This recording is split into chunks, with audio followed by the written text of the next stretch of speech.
فرمایا ایک اس وقت اس کو دلی سکون میسر آتا ہے جب وہ روزہ کھولتا ہے افطار کرتا ہے، اور ایک خوشی اس کو اس وقت دلی میسر آئے گی جب وہ اپنے رب سے انعام وصول کر رہا ہو. کیونکہ فرمایا الصوم لی وانا اجزی بہ، روزہ صرف میرے لیے ہے اور میں خود ہی اس کو جزا دوں گا، کوئی اور درمیان میں نہیں آ سکتا. یہ سال میں ایک مرتبہ. اور جو حج ہے وہ مالی بھی ہے، بدنی بھی ہے، مشکل عبادت ہے، وہ صرف صاحب استطاعت پر ہے. طاقت ہو تو جاؤ، سال میں زندگی میں ایک بار. کتنا آسان دین ہے. تو یہ صورت مکمل ہوئی. اب دوسری صورت کر لیتے ہیں جلدی جلدی، تھک گئے ہیں تو. بڑی دھند ہے بہر، یہاں امن میں بیٹھے ہیں، سکون میں بیٹھے ہیں. بسم اللہ الرحمن الرحیم. الم تر کیف فعل ربک باصحاب الفیل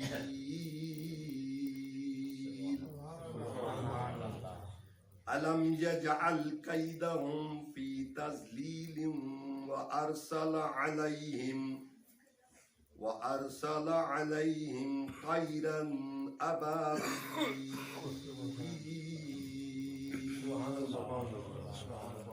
ترميهم بحجارة من سجيل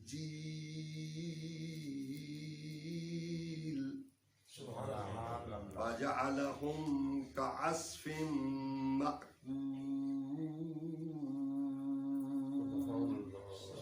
صدق اللہ العلی العظیم.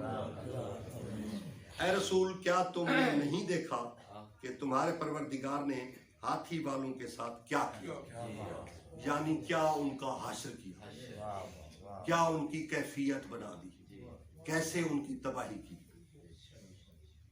الم یجعل کیدہم فی تضلیل، کیا ان کی چال کو گمراہ نہیں کر دیا، ختم نہیں کر دیا، ان کو ذلیل نہیں کر دیا، ناکام نہیں کر دیا، نامراد نہیں کر دیا.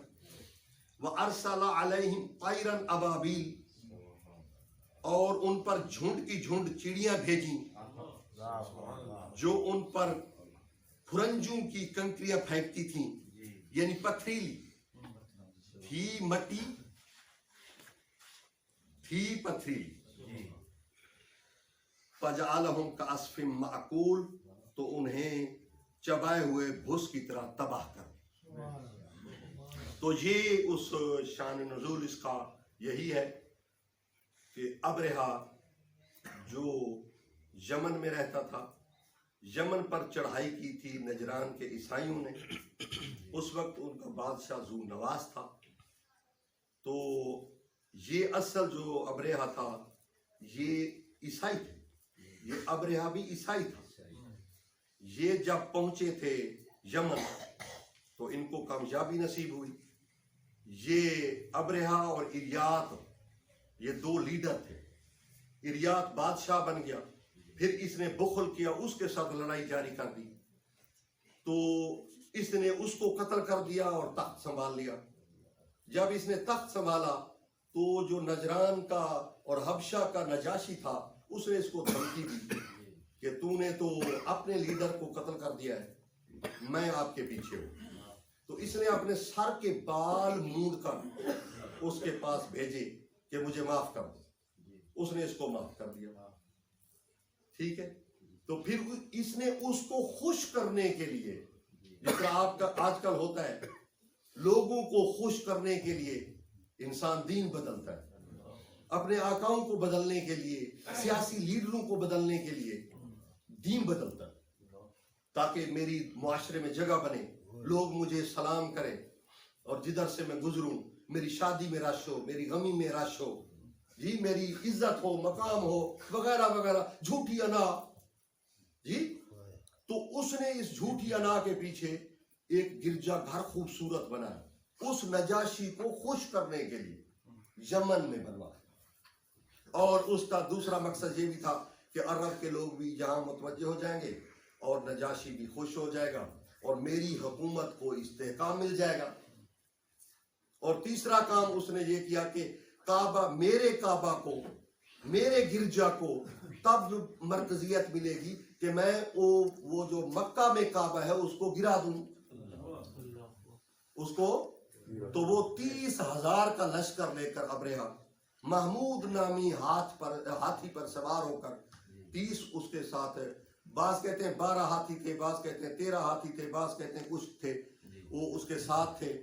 اور وہ بڑا جم غفیر لے کر وہ مکہ کے باہر آیا اور اس نے بندہ بھیجا، اور کچھ اونٹ جو ہے وہ چر رہے تھے مکہ والوں کے، اور جناب ابو طالب کے بھی 200 اونٹ اس نے پکڑ لیے. اور پھر جناب ابو طالب کو بلوایا کہ میری بات سن. جناب ابو طالب گئے، انتہائی خوبصورت عبد المطلب امیر المومنین کے دادا، ابو طالب کے باپ عبد المطلب، شیبۃ الحمد بھی ان کا لقب ہے. عبد المطلب وہاں پہنچے تو نہ جھک کر سلام کیا، نہ ان کو سجدہ کیا، کیونکہ ان کا رواج تھا بادشاہ کو سجدہ کرتے تھے. تو جب ابرہہ نے آپ کی وجاہت کو دیکھا، آپ کی خوبصورتی کو دیکھا، آپ کے روب و دبدبا کو دیکھا، امیر المومنین کے دادے کی عظمت کو، کھڑا ہو گیا، ساتھ ہی جگہ دی. سلوات پڑھے محمد والے. آپ بیٹھ گئے تو بات چیت شروع ہوئی. آپ نے کہا مجھے پتہ چلا ہے کہ تم نے جو ہے میرے اونٹ پکڑ لیے ہیں، تو میں ان اونٹوں کے لیے آیا ہوں کیونکہ میں ان اونٹوں کا مالک ہوں.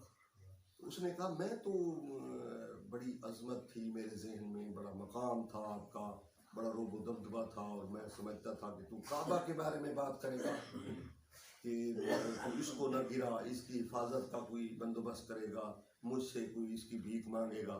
آپ نے فرمایا نہیں، یہ توحید کی عظمت کا اعلان ہے. جناب عبد المطلب فرماتے ہیں کہ میں اونٹوں کا مالک ہوں اور اس رب کا بھی ایک مالک ہے، وہ خود اس کی حفاظت کرے گا. کعبہ کا مالک، ہاں کعبہ کا، اس گھر کا مالک ہے، وہ خود اس کی حفاظت کرے گا. یہ توحید کا اعلان تھا، اس کے ذہن میں ڈالنا تھا کہ ہمارا ایک طاقتور رب ہے، اسی نے اس کو بنوایا ہے، وہ خود اس کی حفاظت کرے. میرے اونٹ واپس کر. اس نے اونٹ واپس کر دیے. تو اس نے وہ چڑھائی کا ارادہ کیا. تو آپ نے مکہ والوں کو کہا کہ آپ جو ہے ادھر ادھر پناہ گاہ میں چلے جائیں، تو یہ حملہ کرنا چاہتے ہیں، آپ کو نقصان نہ پہنچائے.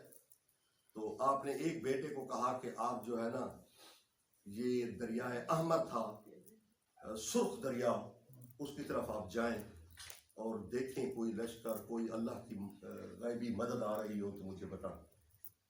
تو یہ ادھر سے آیا تو ادھر سے وہ آپ کا بیٹا بھی، بعض نے عبداللہ لکھا ہے، بعض نے عبد المطلب لکھا ہے، وہ دوڑتے ہوئے آئے تو انہوں نے کہا ابا جان اس سمندر کے اوپر سے جو ہے ایک لشکر آ رہا ہے، سیاہ رنگ کا لشکر. تو تفسیر نمونہ والے نے لکھا ہے کہ وہ کوے کی شکل کے پرندے تھے. یہ ابابیل کسی پرندے کا نام نہیں ہے، جھونڈ کے جھونڈ، وہ گروہوں کی شکل میں تھے. کالے پرندے تھے، ان کی چونچ میں ایک کنکری تھی، 2 ان کی پنجوں میں، ایک بائیں میں ایک دائیں میں، وہ رکھی ہوئی تھی انہوں نے.